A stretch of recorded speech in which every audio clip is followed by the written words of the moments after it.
Today we had a Queen's speech which was spun in the media, those of you that heard it today and whatnot, as being centrally about immigration. Now the actual measures of the Queen's speech don't amount to much, but it's extraordinary that you have a whole Queen's speech and with this theme around immigration. It's also the case in the past 6 months Edwin Brown's given 2 major speeches on immigration. And the Labour Party is part of political broadcast immigration. And in 25 years in the Labour movement, I've never known a Labour leader find it necessary to have a part of political just on immigration. So how did we get here? The first thing to say is that race has traditionally been a way of dividing working class. If you go back to the Tory era, you can read in Marx about Karl Marx having to pull up his followers and say this, Irish versus, Protestant thing, it's wrong, it's problematic. It's traditionally the way of dividing up the working class. And you can actually see the legacy of that in a very embittered politics in major British cities where there's been a big Irish migration, whether it's Glasgow, whether it's Liverpool. It's traditionally the way of dividing the working class. That's the first thing to say. And dividing the working class, it goes without saying, will benefit from the working class. The second thing to say is immigration has historically, in British politics, been a euphemism for race. And when I say that, I mean, if you look at US politics, which I'm quite interested in, for years and years, if people talk about states' rights, what they were actually getting to was they were engaged in defense of segregation. So it was commonly understood in US politics that anyone talks about states rights is really talking about segregation. In the same way, when people spoke about immigration since the Second World War, they were speaking about race. Now, a lot of people don't argue, certainly people at the top of the Labour Party would argue that it's no longer about race. You've got all these Eastern Europeans, they're not black or brown, race is not the issue. I would contend that immigration is still about the other. And whereas, we talked about recently, the other was characterised by black or brown skin, it's also now characterised by people being European. But it's about the other. And I think it is pure wishful thinking to say that we talk about immigration and there is no racial subtext, because there's always a racial subtext. We can ask, why does that narrative about race and immigration and the other resonate? Does it resonate? I mean, UKIP have had, this great success recently on it. Part of the reason it resonates is its recession in politics.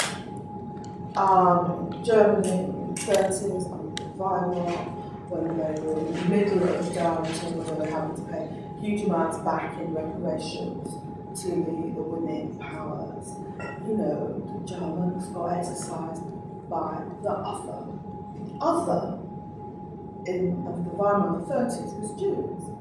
The other now in 2012 is immigrants. So it's recession politics. When people are desperate, when people are under pressure, when people feel there's no safety and security, when people are worried about their income, when people are worried about their future, when people are worried about their children's future, it's very easy for them to blame the other. So part of the reason this narrative resonates is its recessionary politics. The other reason it resonates, quite frankly, is because Britain has a history and a culture around these issues. Many people are not afraid to Kipling, but the works of the imperial writers and poets like Kipling have soaked into the national consciousness. And, Kipling was about the lesser breeds without the law, as most people like me. And all of that is part and part of the British national psyche. So it resonates, this immigration narrative, partly because it's recessionary politics, partly because it plays to the residual cultural heritage of imperialism. What I wanted to say, or Jonathan said one thing I wanted to say, was really important to cut through the myths. And it's depressing to me the extent to which even people in the Labour Party recite some of these myths. It was never the case that you were not allowed to talk about immigration. That's your kind of ground zero right of myth that you're not allowed to talk about. Well, excuse me. Exactly. I mean, until the last state of government, we had a major immigration nationality bill, every parliament, for as long, for years and years as I can remember. Not a day goes by without some tabloid. What was it? Asylum seekers eating swan, remaining with headscarves who threatened body politic.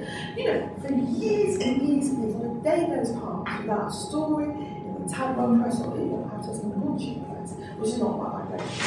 Every parliament, they would put forward an immigration bill. And yet people say, you're not allowed to talk about it. Of course, people talk about nothing else. I think when people say that, what they really mean is they didn't feel able to talk about it in a way which was unceasingly hostile. Unceasingly hostile. But it is just a myth that politicians or the media that's the first thing. The second myth is that, and Jonathan's done this really, is that, you know, the plight of the deindustrialised working class and low wage work, it's all the fault of immigrants.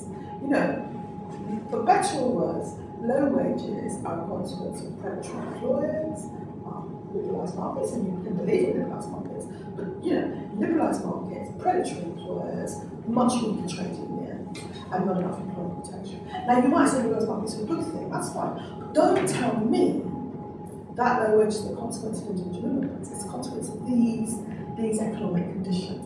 But there's a myth, and that allows people on the labour market side of the debate to say, well, we're just concerned about these poor working class people whose wages are being squeezed and it's also terrible for them. Well, please, go away. Where were these people? No, go away. Where were these people when we as a government were pursuing policies which were not really in most people's interest? Don't give me this mock, phony workerism about the working class if you spent the past 20 years pursuing policies which are inimical to their interests, including undermining trade union rights. No, but that's what we hear on the labour movement side of the equation. So there's this myth that you want to have to talk about it. There's a myth that, oh, it's just, we're just sorry for that working class people, it's so terrible. People that never did anything, you know, to support working people's rights and economic liberty. The other thing to say, because I don't want to you'll get some people, I'm talking about the labour movement side of it, I haven't touched on it all. You'll get some people who say, well, you know, our democracy treats me and these West Indians are never met immigrants. Look, I've been in Parliament for 25 years, and the thing I observed in Hackney, which is actually a constituency of fast-moving demographic change, is that the last but one group of immigrants always like to slag off the latest ones.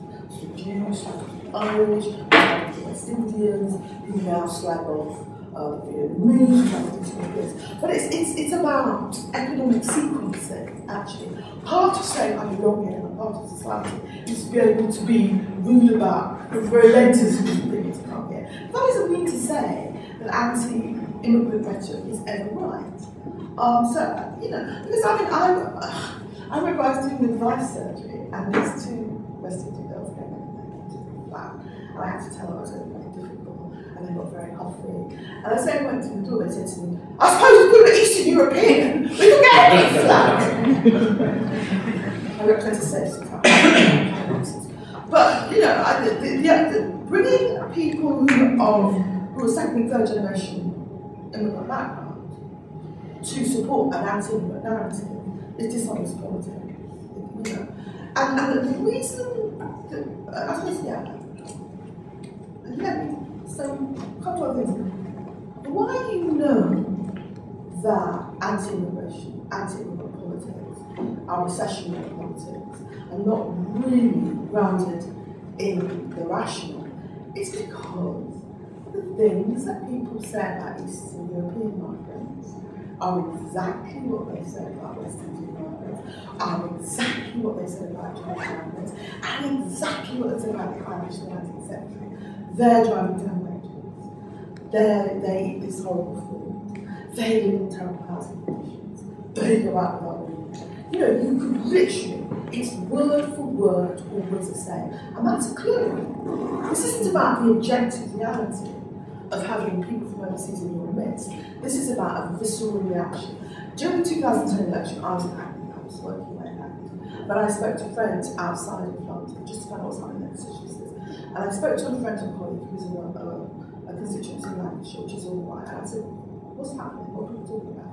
And I won't tell you exactly, it's not fair. He said to me, everyone's talking about immigration. So he said, I keep telling them there are no immigrants wherever it was. But that's the thing. I mean, the only person that raised immigration in Hackney in 2010 was a Spanish. Okay? Hackney's good. That's very essential. But the fewer which you actually had in the constituency, and also the more recently they come there, the more fear you have. The final thing I would say, is that I think, I mean, there's a view at the Tory party that we have to apologise for what we did on immigration to earn the right to be heard. That's the phrase I'm trying over again. We have to apologise to everything to earn the right to be heard. And I said, apologise for what? You know, I've been on meeting where I said, okay, right, we underestimated the numbers of this, it's fine. But apologise for what else? I mean, it's become, even on the Labour side, commonplace to talk about open door policy immigration. Open door policy immigration. I tell you what's what I was on the fifth floor. I have filing cabinets and filing cabinet immigration casework. We have never had open door policy immigration. What is more, I mean, under the Labour government, we did things like it's like bringing in vouchers for that. We've tried punitive policies. We, the Labour government, tried those punitive policies. The notion that we ever had an open door policy, when I deal with cases of people that wait years and years to, you know, meet their families, to reunite their families, it's just nonsense. So this thing here, we're going to apologise to own right to be heard. No. I think that the danger, and I've said this before, is that we just go into downward spiral on this rhetoric, which is not based on figures, it's not based on facts. And, you know, and I've said this and I'll say it now, there is no place for the Labour Party trying to outdo UKIP and the right of the party anti-immigration rhetoric. It's a complete downward spiral. Because when you hear it, if you call Labour, you think, oh no, maybe UKIP's right, maybe immigration is right. Instead of everybody echoing a UKIP rhetoric and then being surprised UKIP does so well. Because all that happens is mainstream parties are helping to confirm UKIP's case for them. And finally, out of this one, you know, in the Blair area now, there's a lot of talk about to listen to people, to study the polls, listen to focus solution, and pass one in a hole over a glass of lukewarm white wine. I get into politics because I think part of the role of politics is to offer leadership. And if you don't offer leadership on basic immigration, it's a very frightening prospect. Sometimes you have to tell people things which they don't quite believe, which they think maybe counterintuitive, but you have to say it and you have to offer that leadership. It's because people are willing to go out there and offer leadership that society's made progress with a range of social issues, whether it's gender equality, whether it's LGBT issues, and I think at a very difficult time, in a recession, people are frightened, and there's this narrative coming from the right of the press, now more than ever, the Labour Party will stop the leadership on basic immigration.